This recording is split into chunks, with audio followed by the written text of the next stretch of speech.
नित्यो नारायणः ब्रह्मा नारायणः शिवश्च नारायणः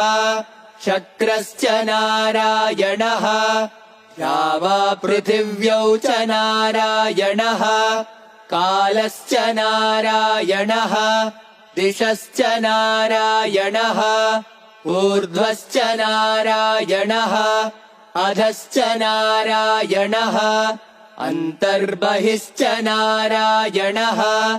नारायण एवेदगुं सर्वम् यद्भूतं यच्च भव्यम् निष्कलो निरञ्जनो निर्विकल्पो निराख्यातः शुद्धो देव एको नारायणः न द्वितीयोऽस्ति कश्चित्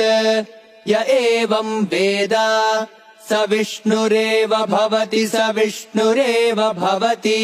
ओमित्यग्रे व्याहरेत् नम इति पश्चात् नारायणायेत्युप